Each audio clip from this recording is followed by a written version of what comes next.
Actually ನನ್ನ question ನಿಮಗೆ ಏನು ಅಂತ ಹೇಳಿದ್ರೆ, ನೀವು ಕಾಂಗ್ರೆಸ್ ಗೌರ್ಮೆಂಟ್ ಇದ್ದಾಗ ಕಾಂಗ್ರೆಸ್ ಜೊತೆ ನಿಮ್ಮ ಪಕ್ಷನ ಹೊಂದಾಣಿಕೆ ಮಾಡ್ಕೊಂಡ್ರಿ. ಅದಾದಮೇಲೆ ಇವಾಗ ನಮ್ಮ ಪಕ್ಷದ ಜೊತೆ ಅಂದರೆ BJP ಜೊತೆ ಈಗ ಹೊಂದಾಣಿಕೆ ಮಾಡ್ಕೊಂಡಿದ್ದೀರಾ. ಕೇಂದ್ರದಲ್ಲಿ ಕುಮಾರಣ್ಣ ಮಂತ್ರಿ ಕೂಡ ಆಗಿದ್ದಾರೆ.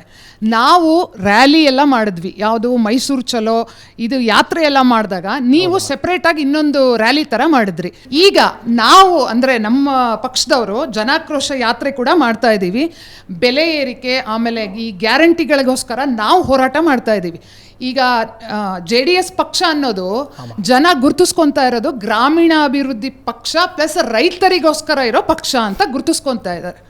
ನಾನಿವಾಗ ನಿಮ್ಗೆ ಕೇಳ್ತಾ ಇರೋದೇನಪ್ಪ ಅಂದರೆ, ಈಗ ನಿಮ್ಮದು ಬರೀ ಹೋರಾಟ ಬರೀ ಇದು ಎಲೆಕ್ಷನ್ ಟೈಮಲ್ಲಿ ಮಾತ್ರನೇನ್ವಾ?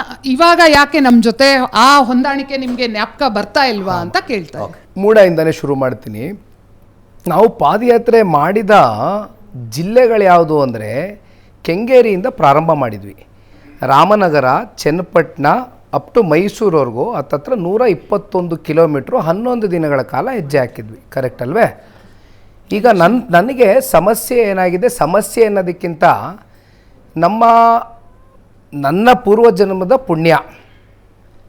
ದೇವೇಗೌಡರು ಸಾಹೇಬರು ಕುಮಾರಣ್ಣ ಅವರ ಅಧಿಕಾರದಲ್ಲಿ ಇದ್ದಂಥ ಅವಧಿನಲ್ಲಿ ಅಥವಾ ಅಧಿಕಾರದಲ್ಲಿ ಇಲ್ಲದೇ ಇದ್ದಂಥ ಸಂದರ್ಭದಲ್ಲೂ ಕೂಡ ವಿಶೇಷವಾಗಿ ಈ ಭಾಗದ ಜನ ನಮ್ಮನ್ನು ಬಹಳ ವಿಶ್ವಾಸವಾಗಿ ಕಂಡು ರಾಜಕೀಯವಾಗಿ ಶಕ್ತಿ ತುಂಬಿಸಿ ಬೆಳೆಸಿದ್ದಾರೆ. ಆ ಪಾದಯಾತ್ರೆ ವೇಳೆ ಒಂದು ಸಮಸ್ಯೆ ಅಂತ ಯಾಕೆ ಹೇಳಿದೆ ಅಂದರೆ, ಒಂದು ಪ್ರಾಬ್ಲಮ್ ಆಗೋದು. ನೀವು ಕೇಳಿದ್ದ ಪ್ರಶ್ನೆಗೆ ಒಂದು ಉತ್ತರ ಇದೆ. ಹೆಣ್ಮಕ್ಳು, ಹಳ್ಳಿ ಹೆಣ್ಮಕ್ಳು ಮನೆ ಬಿಟ್ಟು ಬೀದಿಗೆ ಬಂದು ಅವರು ನಮ್ಗೆ ಆರತಿ ಬೆಳಗಿ ಆಶೀರ್ವಾದ ಮಾಡಬೇಕಾದ್ರೆ ನಮ್ಮ ಸೌಜನ್ಯತೆ, ನಾವು ಅವ್ರ ಹತ್ರ ನಿಂತು ಸ್ಪಂದಿಸಿ ಅವ್ರ ಜೊತೆ 4 ಒಳ್ಳೆ ಮಾತಾಡಿ ಹೋಗ್ತಕ್ಕಂಥ ಗುಣ ನಾನು ಬೆಳೆಸ್ಕೊಂಡಿದ್ದೀನಿ. ಅದು ನಮ್ಮ ತಂದೆಯವರಿಂದ ನೋಡಿ ಕಲ್ತಿರ್ತಕ್ಕಂಥ ಗುಣ. ಜೊತೆಯಲ್ಲಿ ಹೆಜ್ಜೆನ ಹಾಕಿದ್ದೇವೆ, ಮುಂದೆನೂ ಜೊತೆಯಲ್ಲಿ ಹೆಜ್ಜೆ ಹಾಕ್ತೇವೆ.